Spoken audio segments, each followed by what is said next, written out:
Hey my film family, this is Film Rich and we are back at it today with another video recapping Mr Inbetween, an Australian show and quite possibly one of the best shows to ever come out of Australia.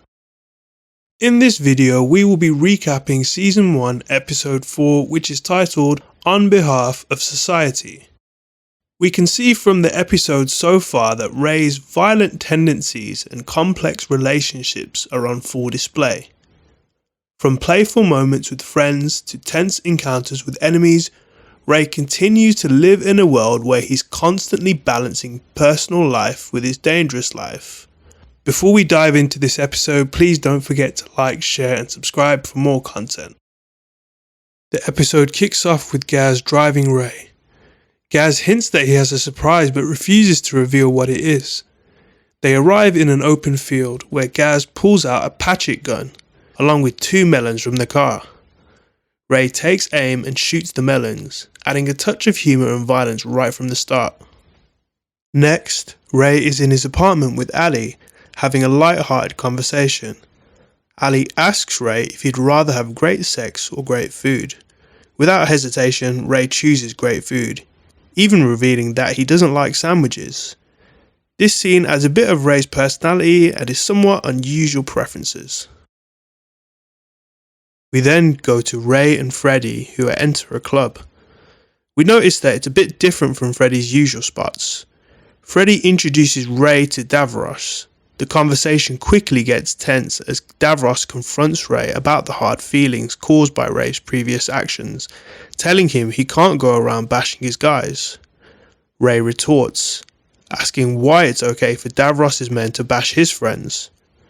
Freddy tries to play peacemaker between the two, but the tension is palpable.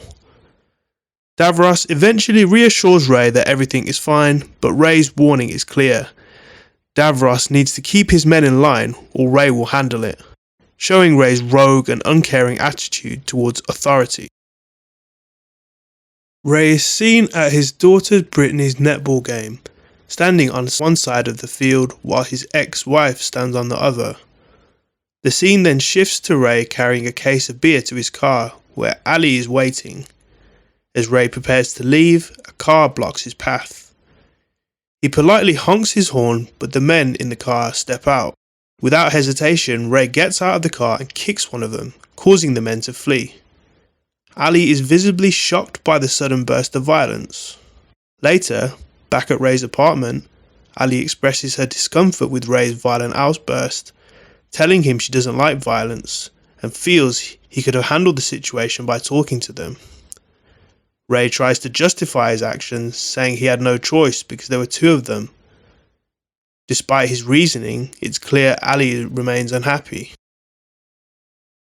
Ray returns to anger management, where he shares that he values respect above all else. He tries to explain why he beat up the 2 guys in the first episode, claiming the world is full of assholes because it's become too soft.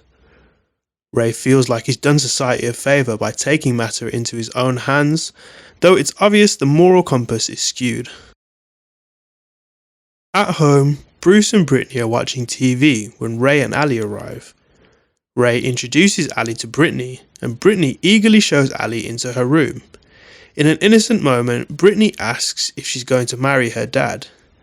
The scene then shifts to Ray lying in bed, unable to sleep. Restless, he gets up to roll a cigarette and notices a van parked outside watching his house. Ray, now on high alert, puts on his bulletproof vest and drives off, knowing he's being followed.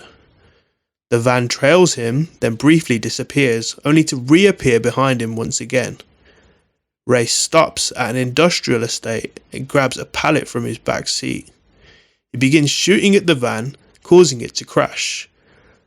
The man inside fires back and another car arrives. Ray responds with more gunfire before speeding away. The episode ends with Ray returning home and slipping back into bed with Ali. When she asks where he's been, Ray casually says he went out for cigarettes. Ali, still half asleep, comments that he smells like burning, unaware of the chaotic shootout that just took place. And there we have the episode where Ray's mentality as a gangster is on full display. As soon as Ray sees potential enemies, he's not taking any chances. And why would he? He has a wonderful daughter, a brother, and a new girlfriend who he would very much like to stay alive for. As always, if you like this video, please like, share and subscribe. Once I get to 1,000 subscribers, I'll be doing a giveaway of some sorts, so please watch this space to find out more.